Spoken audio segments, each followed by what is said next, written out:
છે બાળ મિત્રો? મજામાં ને? આજે હું ફરી એક નવી વાર્તા લઈને આવી છું. આ વાર્તાનું નામ છે સોનેરી વાળવાળી પરી. આજે આ વાર્તા ખૂબ જ સારી છે, તો સાંભળો. બંને સખીઓ રહેતી હતી. એકનું નામ હતું મીના અને બીજીનું નામ હતું રીના. બંને ખૂબ જ સારી સખીઓ હતી. બંને હંમેશા સાથે રહેતી, કોઈ દિવસ તે ઝઘડતી પણ નહીં.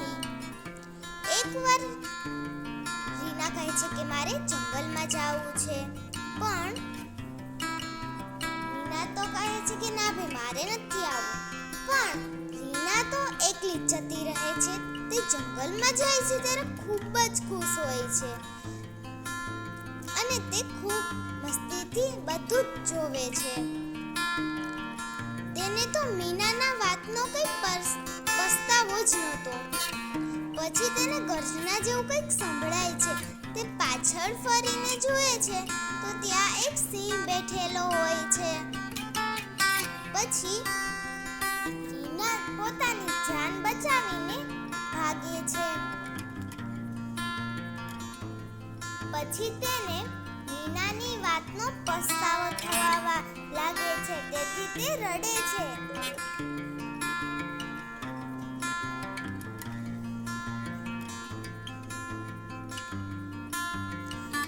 ત્યાં તો એક સોનેરી વાળવાળી પરી પ્રગટ થાય છે. મીના તેને જોઈને ખુશ થઈ જાય છે. પરી તેને પૂછે છે કે શું થયું રીના તને? તો પછી રીના કહે છે કે મને ખૂબ જ ભૂખ લાગી છે, તું મને થોડું જમવાનું આપ. ત્યાર પછી પરી તેને જમવાનું આપે છે અને રીના ખુશી ખુશી જમવાનું ખાઈ લે છે.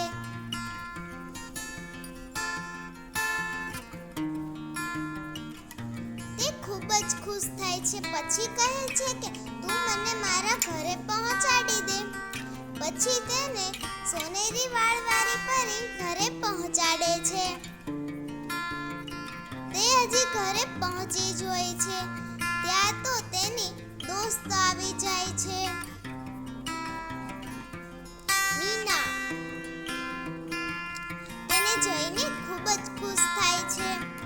ત્યાર પછી પરી તેને બાય બાય, આવજો, ટાટા કહીને પોતાના પરીલોકમાં પાછી જાય છે. મીના અને રીના તો પરીને જોઈને ખૂબ જ ખુશ થઈ ગયા હતા. પછી બંને એકબીજાની વાત માની અને એકબીજાનું જ